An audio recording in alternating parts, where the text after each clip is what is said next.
Hi, it's Liz here, back today with the drawing practice. We are following this book by Jessica Smith, 15-minute art drawing, and it was marked as $16.99 on Amazon, but I think I got it a little bit reduced. And this week it's an antelope, so we'll have a go at that. I'm using this little sketch pad, which was a plain cover, and I've decorated the front just with a piece of scrapbook paper and the inside too. And we've just been doing a page per project, and it's actually turning into, this is my favourite, quite a nice little journal actually to look through.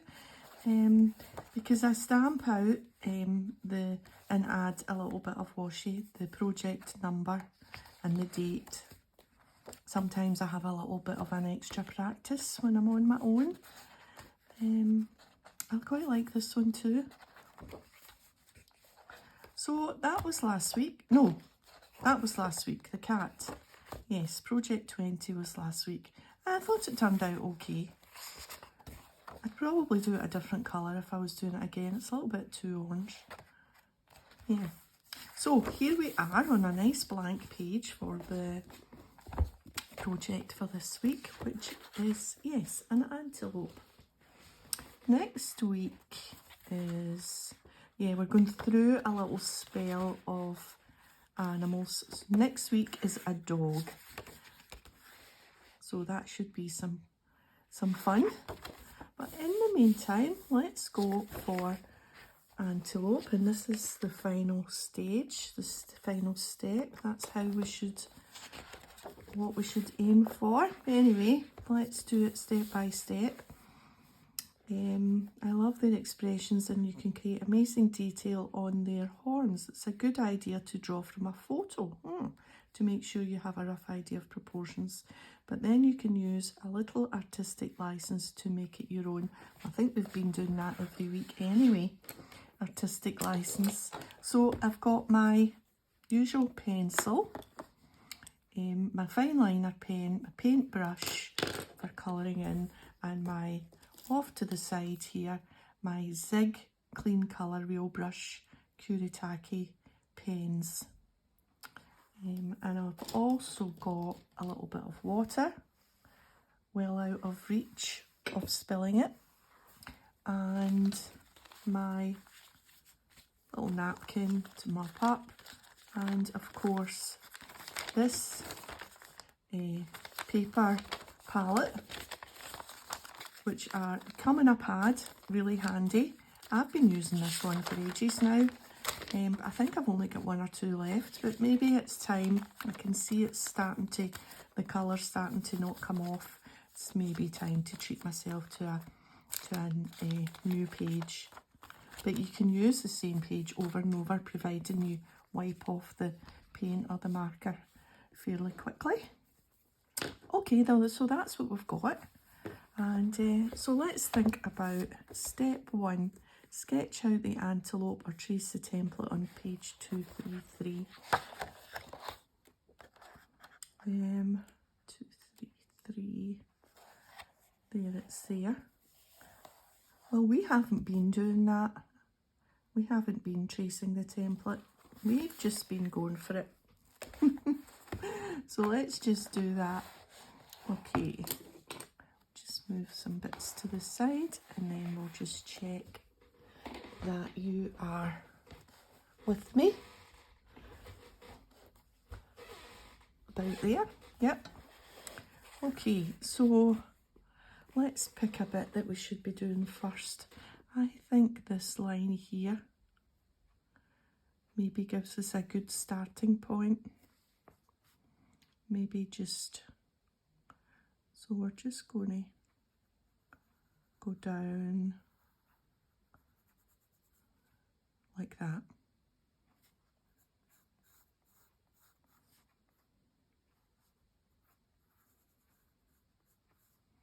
Right, and then this in here, maybe that should be a bit squarer.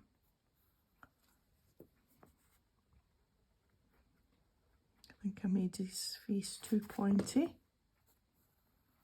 So like that, because we've got a little nose in there, which is a kind of round triangle. And then from up the side there, we've got another line that takes it to about there. And then his neck is down here.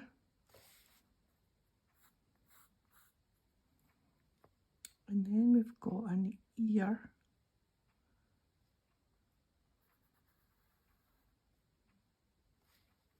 coming round from there.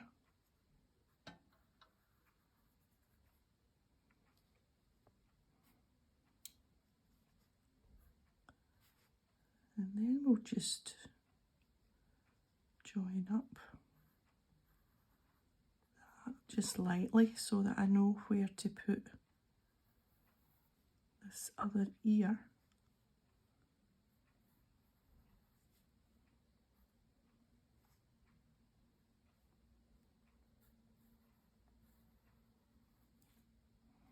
And then we've got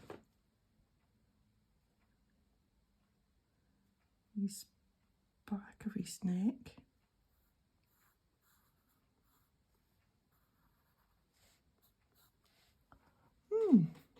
Yeah. And there's a little eye there.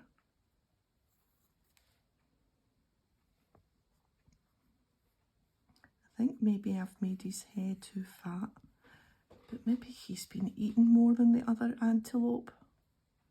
Okay, so we've got a horn there and a horn there, and maybe from above, just below below the tip of his ear, up. So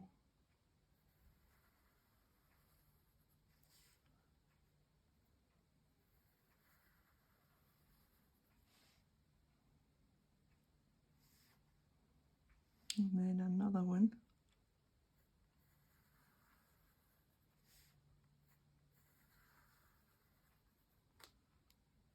I think they actually go a little bit fatter in the middle. And this one should be more bendy.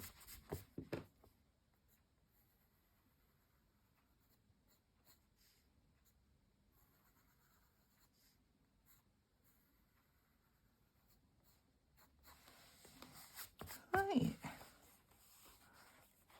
Okay. I'm happy with that. So begin colouring in the antelope with 3 colours, one for the darkest body colour, then a slightly lighter beige for the nose and a pink for the underside of the ears. So let's think. We've got beige. Now there should be an oatmeal somewhere that's paler. There we are, oatmeal and a pink. Where's that nice rosy pink? There. Okay, so let's get the water. Oh, we don't need thread. Thank you very much.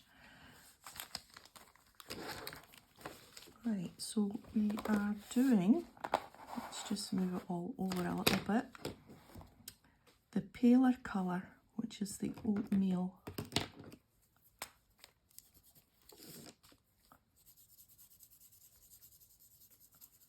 Maybe I could do that oatmeal straight on with that pen because it's very pale. I mean, that's really pale.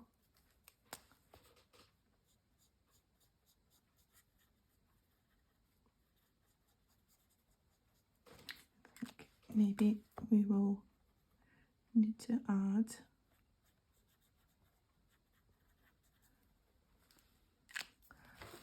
a a little bit of the other colour to it, but we'll see how that goes.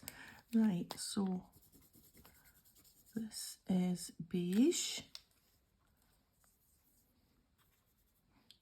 And that's darker again. So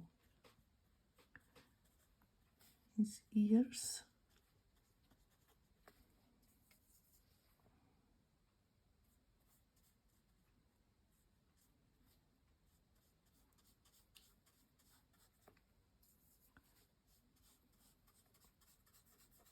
I think we're going to need a darker brown.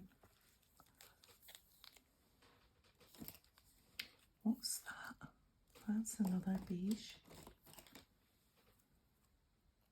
Right, here's a light brown.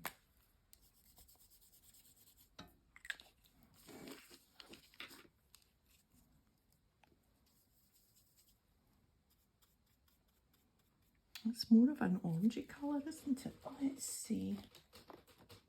Here's the brown.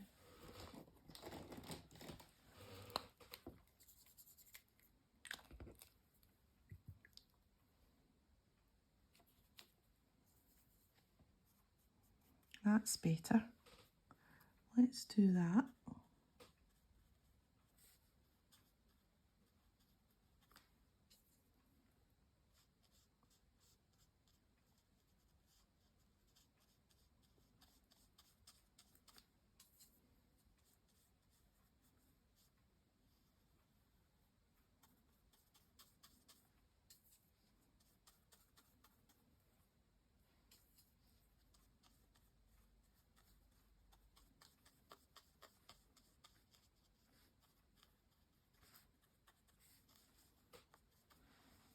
And then we'll maybe go back and use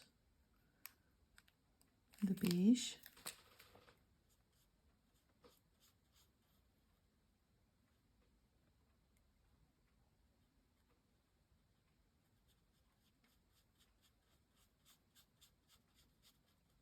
Without any water.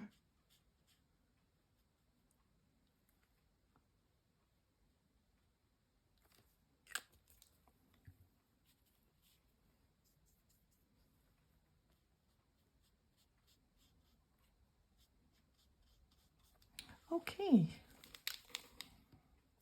Yeah, that'll do for now.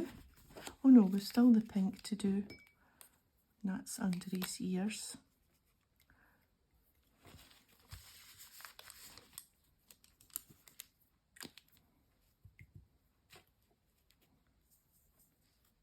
Oops.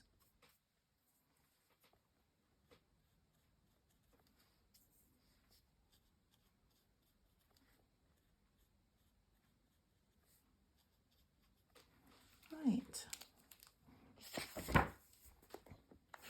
So, next colour in the horns. For these I used light grey, and then I used the same colour to add a shadow under the chin. Create the shadow by colouring a small elongated triangle where the head casts a shadow on the body. This is always a really nice touch. It gives your animal much more dimension. So, a grey blue. Here's a grey blue.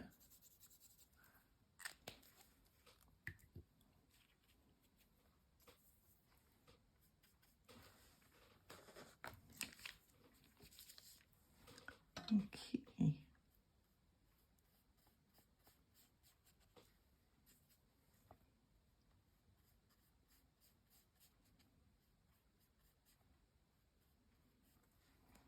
Right, and then she said under his chin.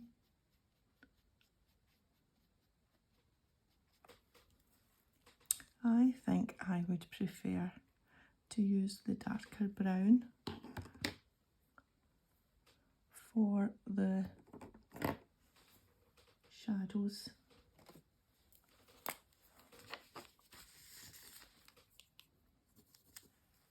Oh, that's very dark. Let's see how that's going to go.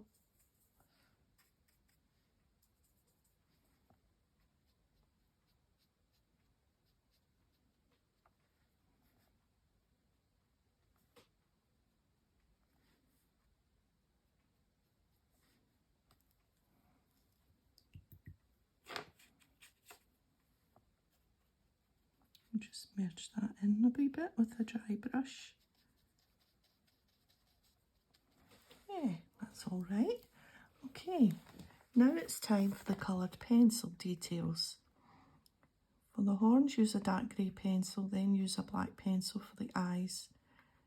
Lastly, use a dark brown colour to add some scribbly texture. Well, make it look a bit fluffy. Well, I normally just use my pens.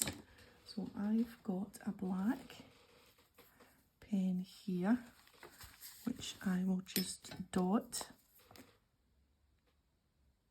there like that. And then a little bit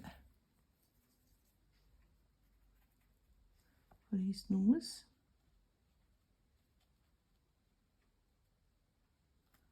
There we are.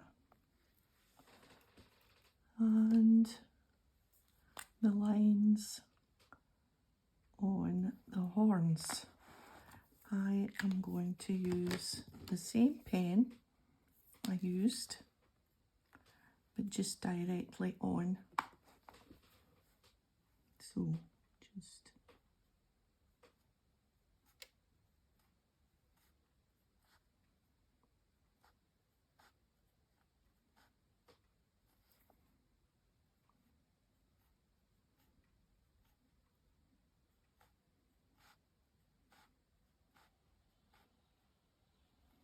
yeah, that makes a difference.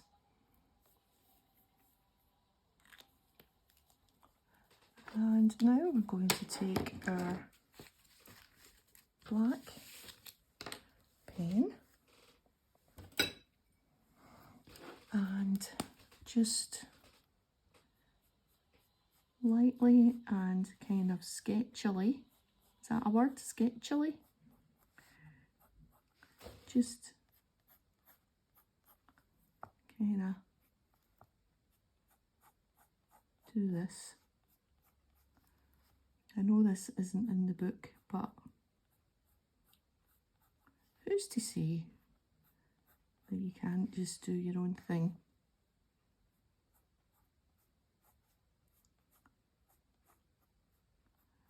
That's what it's for, isn't it? It's to so that you can go out there in the big wide world and take your sketchbook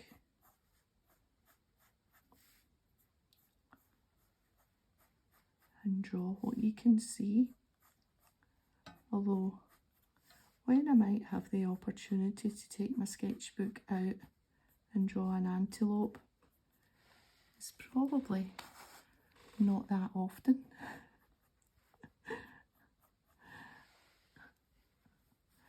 I don't know about where you live, but antelopes are not a common sight here in Glasgow. Right, well, I'm thinking that's me. Now, you know what's happened? I have ended up doing it the opposite way round now that I'm looking at it. I've got this bit dark and this bit paler. For some reason, how did that happen? I've got dark there and pale there, and she's got pale and dark. Do you think it matters? Do you think I should maybe do, where's that dark brown?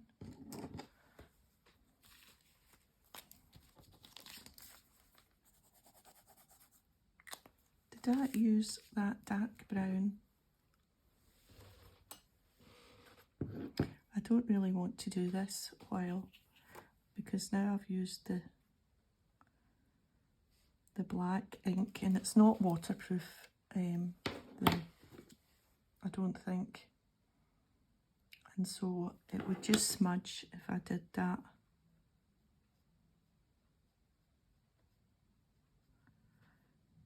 So I'm really not wanting to go over the whole thing with a darker brown. So, well, maybe my antelope just looks different from the rest of the antelopes. Maybe mine is a Scottish antelope. the rarest of all antelopes. So yeah, so apart from it being the opposite, I think I'm okay with it. So let's just get the water out of the way before I catch the water, and I will show you. What do you think? Yeah, I wasn't looking forward to this week, but it's actually a wee bit better than what I thought it might be. Okay, that's this week, and next week is the dog, so look forward to that. And yeah, so thanks for joining me today. If you've enjoyed the video, a thumbs up would be great, and I'll see you next time. Bye for now.